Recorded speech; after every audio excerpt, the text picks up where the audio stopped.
আবারও দ্রুত গতিতে এগিয়ে আসছে ভারী বৃষ্টি। গত কয়েকদিন ধরে ঝড় বৃষ্টির খেলা চললেও আবারও কিন্তু নিম্নচাপের প্রভাব পড়তে চলেছে বাংলার বুকে। কিন্তু ঠিক কোন এলাকায় নিম্নচাপের প্রভাব পড়বে এবং কোন দিকেই বা ভারী বৃষ্টি হবে তা নিয়ে এই ভিডিওতে আপনাদেরকে বিস্তারিতভাবে জানিয়ে দেব। আপনি ভিডিওটি অবশ্যই শেষ পর্যন্ত দেখবেন।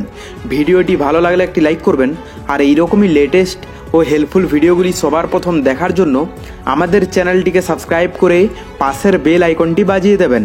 চলুন এক নজরে দেখে নেওয়া যাক। দক্ষিণবঙ্গে ফের সক্রিয় নিম্নচাপ, যার জেরে রাজ্য জুড়ে ফের শুরু হয়েছে টানা বৃষ্টি। কলকাতা সহ গোটা দক্ষিণবঙ্গ কার্যত ভিজেছে লাগাতার বৃষ্টিতে। আজ সকাল থেকে আকাশ থাকবে মেঘলা, কোথাও কোথাও হতে পারে বিক্ষিপ্ত বৃষ্টি। হাওয়া অফিসের পূর্বাভাস বলছে আগামী কয়েকদিন এই পরিস্থিতি বজায় থাকবে।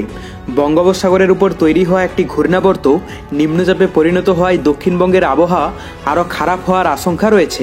আবহাওয়াবিদদের পক্ষ থেকে জানানো হয়েছে আজ থেকে দক্ষিণবঙ্গের প্রায় সমস্ত জেলাতেই বজ্র বিদ্যুৎ সহ হালকা থেকে মাঝারি বৃষ্টি হবে।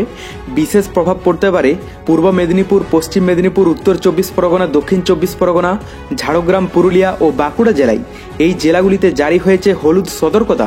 সেই সঙ্গে ঘন্টায় 30 থেকে 40 কিলোমিটার বেগে ঝড়ো হাওয়া বইতে পারে। আবহাওয়াবিদদের মতে এই নিম্নচাপের প্রভাব অন্তত আগামী বুধবার পর্যন্ত স্থায়ী হবে দক্ষিণবঙ্গে।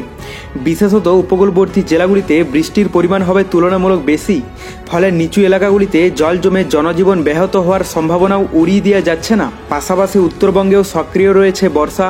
আজ দার্জিলিং, কালিম্পং, জলপাইগুড়ি, কোচবিহার ও আলিপুরদুয়ারে বিক্ষিপ্ত ভারী বৃষ্টির সম্ভাবনা রয়েছে।